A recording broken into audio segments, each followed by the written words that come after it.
everyone সকলোকে স্বাগতম জনালোঁ আৰু এটা নতুন ভিডিঅ'লৈ মই তোমালোকৰ সুজিত দাদাই আজি এটা বেলেগ ভিডিঅ' লৈ আহিছোঁ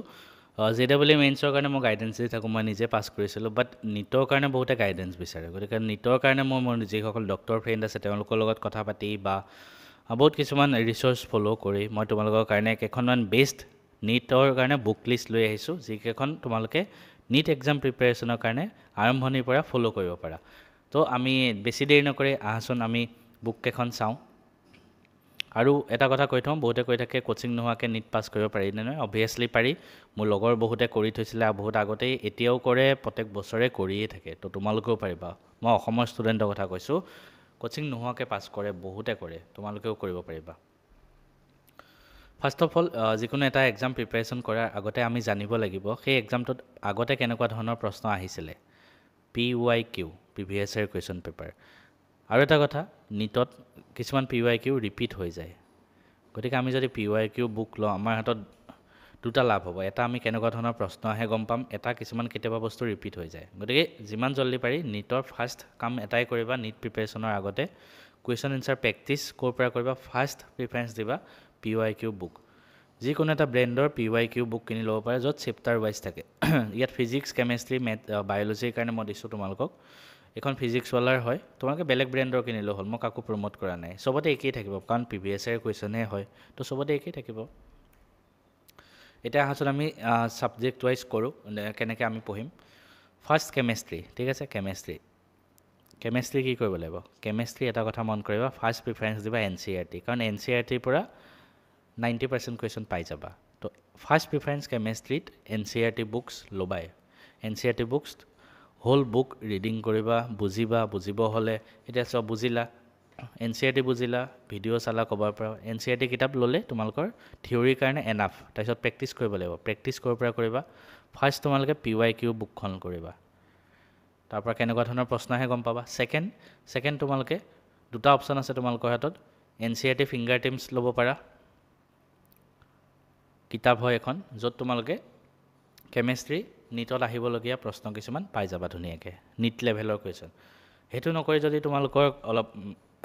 PDFৰ পৰা পঢ়িব মন আছে তেনেহ'লে মোৰ নিটৰ কমপ্লিট DPP বাণ্ডেলটো লৈ ল'ব পাৰে য'ত ফিজিক্স কেমেষ্ট্ৰি বায়'লজি চব পাই যাবা এনেকৈ ফিংগাৰ টিপছত যেনেকৈ চেপ্টাৰ ৱাইজ টপিক ৱাইজ থাকে ন এগালমান বস্তু তো মোৰ এই বাণ্ডেলটোতো তুমি ধুনীয়াকৈ চেপ্টাৰ ৱাইজ টপিক ৱাইজ চব পাই যাবা মেথছ এণ্ড ফিজিক্স আপ এপটো ডাউনলোড কৰি তাত গ'লেই হ'ল লিংকটো ডেছক্ৰিপশ্যনত দিয়া থাকিব কোৰ্চটোৰ তাৰ পৰা বাই কৰি ল'ব পাৰা ঠিক আছে এই দুটাৰ ভিতৰত যিকোনো এটা তোমালোকে প্ৰেক্টিছ কৰা এইখিনি তোমালোকৰ বেছিক প্লাছ 50% প্ৰেক্টিছ হৈ যাব তাৰপিছত আৰু অকণমান এডভান্স লেভেলত যদি কৰিব মন আছে তেনেহ'লে ফাৰ্ষ্ট আমি দুখনমান আৰু বেলেগ কিতাপ কিনিব লাগিব এখন কিতাপ তোমাৰ কেমেষ্ট্ৰি 3টা পাৰ্ট থাকে অৰ্গেনিক ইনঅৰ্গেনিক আৰু ফিজিকেল অৰ্গেনিক কেমেষ্ট্ৰিৰ কাৰণে MS চৌহানৰ এখন কিতাপ কিনিব পাৰা ঠিক আছে এখন নিটৰ কাৰণে কিনিবা JEEখন নিকিনিবা নিটৰ কিনিবা যদি নিট প্ৰেক্টিছ কৰিব লাগে ঠিক তেনেকৈ বালাজী পাব্লিকেশ্যনৰে নৰেন্দ্ৰ অৱস্ত্ৰীৰ ফিজিকেল কেমেষ্ট্ৰিখিনি কৰিবৰ কাৰণে নিটৰ কিতাপখন কিনিবা সেইখন নিটৰ কিনিবা JEEখন নিকিনিবা আকৌ কৈছোঁ আৰু এটা কথা তোমালোকক ফিজিকেল কেমেষ্ট্ৰিত কি থাকে তোমালোকৰ যিখিনি অংক টাইপ কুৱেশ্যন যেনেকৈ কেমেষ্ট্ৰিৰ থাৰ্মোডাইনামিক্স ইকুইলিব্ৰিয়াম ক্লাছ 12ৰ তোমালোকৰ কেমিকেল কাইনেটিক্স সেইবিলাক অৰ্গেনিক মানে ৰিয়েকশ্যনবিলাক আৰু ইনঅৰ্গেনিকৰ কাৰণে তোমালোকে যেনেকৈ S block P block D block এইবিলাক তো ইনঅৰ্গেনিকৰ কাৰণে তোমালোকে NCERT মেইন NCERTখন পঢ়িলে হৈ যাব বাকী কুৱেশ্যন এনচাৰ সেইবিলাকৰ পৰা প্ৰেক্টিছ কৰি থকা যিমানখিনি মই মেটেৰিয়েল ক'লোঁ তো আই থিংক এইখিনিতে আমাৰ কেমেষ্ট্ৰিখিনি কমপ্লিট হ'ল ফিজিক্সত যাওঁ ফিজিক্স এনেকুৱা এটা বস্তু হয় ন বহুতে টান পায় কিন্তু ফিজিক্সটো যদি তোমালোকে পঢ়ি লোৱা কেমেষ্ট্ৰি আৰু বায়'লজি ইমান টান নাহে ফিজিক্সটো অকণমান টান পায় বহুতে কিন্তু ফিজিক্সতে যদি তুমি অলপ ষ্ট্ৰং বনি লোৱা তেনেহ'লে বাকী কেণ্ডিডেটতকৈ তুমি বহুত আগত গুচি যাবা তো মই ভালকৈ এডভাইচ দি আছোঁ ফিজিক্সটো নিজৰ ষ্ট্ৰং বনাবৰ কাৰণে NCERT পঢ়িব লাগিব হয়নে নহয় NCERT যদি ফিজিক্স পঢ়িব যোৱা মাথা বেয়া হৈ যাব একো বুজি নোপোৱা তো ফিজিক্স বুজিবৰ কাৰণে তোমালোকে যিকোনো ভিডিঅ' লেকচাৰ্ছ ফ'ল' কৰিব পাৰা কিন্তু ভিডিঅ' লেকচাৰ্ছ পঢ়াৰ উপৰি এখন কিতাপ থাকিলে আমাৰ বেছি ভাল কিতাপ মই ফ'ল' কৰিছিলোঁ SL আৰোৰা বুজিবৰ কাৰণে তোমালোকে SL আৰোৰা ল'ব পাৰা থিয়ৰীৰ কাৰণে এখন বেষ্ট বুক হয় বুজিবলৈ বেছিকখিনি ক্লিয়াৰ কৰিবলৈ অকল বেছিক ক্লিয়াৰ কৰি থাকিলে নহ'ব অলপ এডভান্স লেভেলত যাব লাগিব আমি তো এডভান্স লেভেলত যাবৰ কাৰণে ফিজিক্সৰ তোমালোকে মোৰ DPP চালে হ'ল তাতে চেপ্টাৰ ৱাইজ টপিক ৱাইজ এগালমান কুৱেশ্যন DPP হিচাপে দিয়া আছে তো থিয়ৰি পঢ়িলা তাৰপিছত PYQ বুকখন পঢ়িবা মই যোনখন কৈছিলোঁ ফাৰ্ষ্টত তাৰপিছত এই DPP প্ৰেক্টিছ কৰা আৰু অকণমান এডভান্স লেভেলত আমি যাব লাগিব আৰু অলপ টান টান কুৱেশ্যন প্ৰেক্টিছ কৰি চাব লাগিব চোৱা আগৰখিনি যদি কমপ্লিট হ'ল তাৰপিছত এইখিনি কৰিবা ঠিক আছে এইখিনি অকণমান এডভান্স লেভেলৰ হয় ডাইৰেক্ট এডভান্স লেভেলৰ গুচি গ'লে তোমালোকৰ ডিম'টিভেট হৈ যাব ভাবিবা ইমান টান বস্তু নেকি এইবিলাক তো ফাৰ্ষ্ট অফ অল লাহে লাহে এটা ষ্টেপ ৱাইজ তোমালোকক আজি ডাইৰেক্ট তুমি ক্লাছ 11ত আহিছা জানো ফাৰ্ষ্ট ক্লাছ 1ত পঢ়িছা 2ত পঢ়িছা ষ্টেপ ৱাইজ গৈ আছা ন ঠিক তেনেকৈ এইটোও ষ্টেপ ৱাইজ যাব লাগিব তো এতিয়া আমি কি কৰিম অকণমান টাফ লেভেলৰ কুৱেশ্যন প্ৰেক্টিছ কৰিবই লাগিব তো তাৰ কাৰণে তোমালোকে DC পাণ্ডে বুক ফ'ল' কৰিব পাৰা কি DC পাণ্ডে মোৰ লেপটপটো অকণমান শ্ল' তো DC পাণ্ডে বুক 5টা ভলিউমত আহে mechanics 2 volume electricity and magnetism wave and thermodynamics আৰু অপটিক্স ইমান টাফবোৰ কৰিব নালাগে ইয়াত যিমানখিনি পাৰা সিমানখিনি কৰিলেই হ'ল ফিজিক্স কমপ্লিট নেক্সট আমি বায়'লজিলৈ আহিলোঁ বায়'লজি কি কৰিবা বায়'লজি মোৰ যিসকল লগৰে মোৰ নিজৰ বায়'লজি নাছিলে বাৰু কিন্তু মোৰ যিবিলাক লগৰ ডক্টৰ পঢ়িছে তেওঁলোকে বেছিভাগ বায়'লজি কিন্তু NCERT ফ'ল' কৰিছে মেক্সিমাম ষ্টুডেণ্টে NCERT বায়'লজি পঢ়িয়ে নীট ক্ৰেক কৰি লৈছে মই কৈছোঁ অকল পঢ়িলেই নহ'ব কুৱেশ্যন প্ৰেক্টিছ কৰিব লাগিব মই থিয়ৰিৰ কাৰণে কৈছোঁ থিয়ৰিৰ কাৰণে NCERT নম্বৰ 1 বায়'লজি তো NCERT first preference whole book NCERT reading কৰি লোৱা অকল NCERTৰ উপৰি তোমালোকে যদি ভাবা আৰু অকণমান আমি হাই লেভেলত থিয়ৰি পঢ়িব লাগে নীটৰ বাবে বা আৰু অলপ জানিবৰ কাৰণে সিহঁতেও লৈছিলে এইখন কিন্তু ইমান বেছি পঢ়া নাছিলে কিন্তু মই ভাবোঁ তোমালোকে আৰু অলপ জানি থ'লেনো কি ডাঙৰ কথা তো মোৰ মতে এইখন ল'ব লাগে প্ৰদীপছৰ বায়'লজিৰ ৰেফাৰেঞ্চকেইখন ল'ব পাৰা তো ইয়াতে তোমালোকে আৰু অলপ হাই লেভেলৰ থিয়ৰি পাই যাবা আৰু ইয়াত NCERTতকৈ অকণমান ষ্ট্ৰাকচাৰ্ড ৱেত বস্তুবিলাক আছে পঢ়িবলৈ তোমালোকৰ নিজৰ ভাল লাগিব মানে তো ডাইৰেক্ট এইখন পঢ়িব পাৰা ঠিক আছে NCERT কিন্তু ফাৰ্ষ্ট প্ৰিফাৰেঞ্চ দিবাই পঢ়িলেই নহ'ব আমি প্ৰেক্টিছ কৰিব লাগিব ক'ৰ পৰা কৰিম ফাৰ্ষ্ট PYQখিনি চাবই লাগিব কেনেকুৱা প্ৰশ্ন আহে তাৰপিছত তোমালোকৰ ওচৰত অপশ্যন আছে হয় ফিংগাৰ টিপছ কৰা NCERT ফিংগাৰ টিপছ নহ'লে মোৰ DPP কৰা তাতো চব বস্তু দিয়া আছে তো তোমালোকৰ যোনটো ইচ্ছা তাৰ পৰা তোমালোকে পঢ়ি যোৱা এইখিনি আছিলে আৰু এটা কথা কৈ থওঁ বহুতে লয় মই JEE প্ৰিপেৰেশ্যনতো লৈছিলোঁ বা মোৰ যিসকল লগৰ মেডিকেল এছপেৰেণ্ট আছিলে তেওঁলোকেও লৈছিলে মেগাজিন আহে MTG পাব্লিকেশ্যনৰ মেগাজিন আহে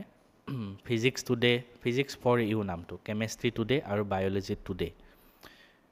যিকোনো কিতাপৰ দোকানত যোৱা মেগাজিনখন লৈ আহা কিয় ল'ব লাগে কাৰণ ইয়াৰ পৰা তুমি পঢ়ি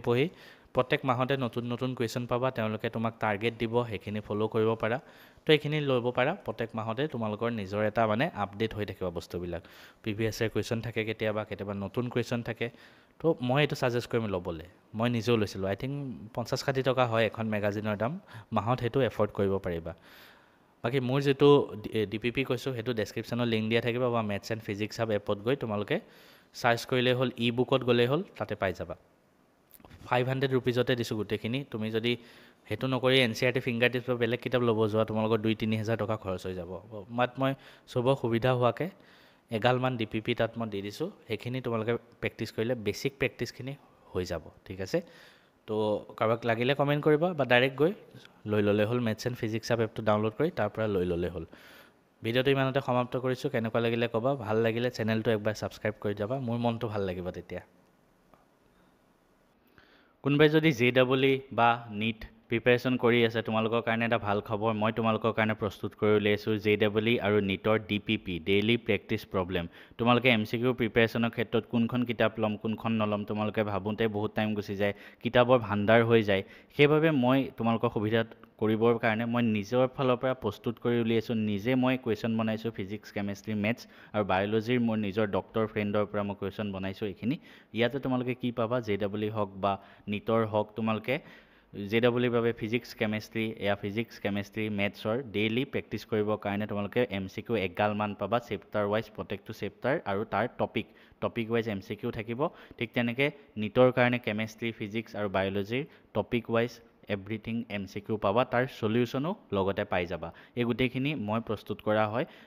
JEE পাৰ্টখিনি মই আৰু বায়'লজিখিনি বেলেগ এজন ডক্টৰ ফ্ৰেণ্ডে হেল্প কৰি দিছোঁ মই নিজে যিহেতু NIT Silchar JEE mains crack কৰিছিলোঁ ফাৰ্ষ্ট এটেম্পটত গতিকে মই MCQ কেনেকৈ কৰিব লাগে মই জানো আৰু এই গোটেই কুৱেশ্যনখিনি PYQ পেটাৰ্ণত বনোৱা হয় আগতে অহা প্ৰশ্নৰ আধাৰত এই প্ৰশ্নখিনি বনোৱা হৈছে তোমালোকে চেম্পল হিচাপে এয়া চাব পৰা হাইড্ৰ'কাৰ্বন চেপ্টাৰটোৰ মই এলকেনৰ দুটামান কুৱেশ্যন উঠাই দিছোঁ এনেকুৱা এগাল মানে 100টা 70টা তেনেকৈ ফাইল আছে ঠিক তেনেকৈ এইটো মোশ্যন ইন 1Dৰ মই কুৱেশ্যন দি দিছোঁ টপিক ৱাইজ কি ধুনীয়াকৈ MCQ আছে ইয়াৰ চলিউশ্যনো আছে এইখিনি তোমালোকে ক'ত পাবা এইখিনি পাবৰ কাৰণে তোমালোকে মেথছ এণ্ড ফিজিক্স চাব এপটো ডাউনলোড কৰি ল'বা যোনটোত 5K প্লাছ ডাউনলোডছ আছে বৰ্তমান সময়ত 4.8 ষ্টাৰ ৰেটিং তাত গৈ তোমালোকে ই বুকত গ'লেই পাই যাবা যদি চাৰ্চ কৰি নোপোৱা ডেছক্ৰিপশ্যনত মই লিংক দি থৈ দিম ডাইৰেক্ট তাত ক্লিক কৰি তোমালোকে বাই কৰি ল'ব পাৰা